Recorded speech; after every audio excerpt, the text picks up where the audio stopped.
While growing up, I knew that this was something that made me a little different than most of my friends when I had to leave sleepovers early to get ready for Sunday school, or when I couldn't be on travel soccer teams because they played early on Sunday mornings.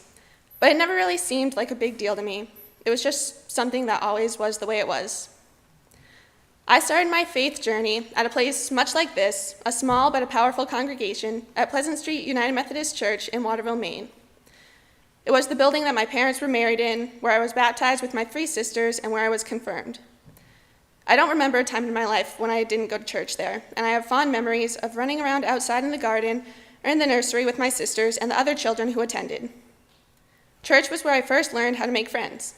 To me then, church was more about having fun and visiting with others than it was anything else, but it soon grew into more. In the 3rd grade, I was allowed to join the youth choir, which was very exciting because I finally got to join my big sister and sing up in front of everyone in a nice fancy blue robe. It was here that I got my first taste of what singing could do for others. Watching the heads of the church members nod while we sang, and the smiles that came across their faces when we stood up made me feel good and proud to sing about God. I loved getting up there because it made others happy, and I was hooked on youth choir. Typically, people would drop out of the youth choir after the 8th grade, but because I had 2 younger sisters who were still in it, and I had to stay after church anyways while they rehearsed, I remained in it for 4 more years and became the longest standing member of the PSUMC Youth Choir, which to this day is still quite the accomplishment, and I still sing with them sometimes when I go back home.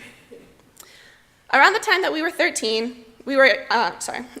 each 13, our parents let us decide on our own if we wanted to continue to go to church or if we wanted to stop.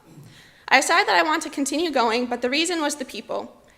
One of my favorite things about the United Methodist congregation is how close you feel to the people around you and how friendly they welcome you.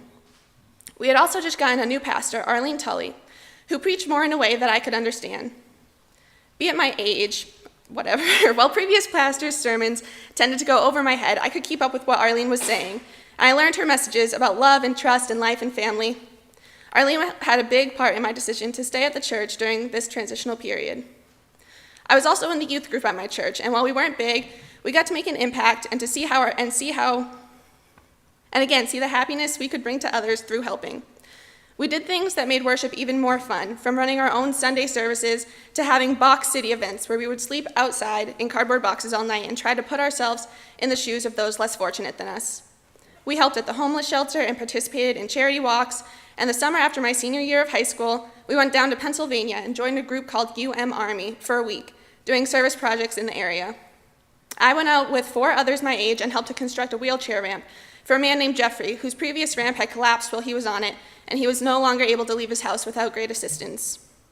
That week was one of the most powerful weeks of my life. Sorry, the ink's a little light on here. Being around so many other people my age who had the same beliefs and values and love of God. Working together to do so much good in the community was a phenomenal experience for me to be able to have before I went off to college. And then I left for college. I packed my bags and moved into a residence hall at the University of New England just down the road. Before I left, Pastor Arlene gave me a letter saying that if I wanted to continue worshiping while I was away from home, a close United Methodist church was the church on the Cape in Cape Porpoise. At 18, I was very, very nervous to be leaving home for the first time and meeting all new people. I decided to come my first Sunday, and I'm sure glad I did. I brought 3 new friends with me, and when we first walked through the doors, I was astonished at how many people were here, and we made our way to the overflow room. It was the Labor Day weekend service, which I've since learned you have to get here much earlier to get a seat in the sanctuary. Sitting down in my seat, I started to quietly tear up. I didn't really see it coming, but my emotions hit me like a brick wall. Being here, I felt overwhelmed at having just left home and my close church family there, and sitting here with 3 girls I had just met, knowing no one made me feel very alone. Sorry. This was a very emotional morning. It didn't last long, though, as Pastor Ruth read a letter from Pastor Arlene from back home, welcoming me to the church family. If I was suddenly crying then, I was bawling my eyes out after. And then someone came and got me there and asked me to come out here and wave, which I did, much like this.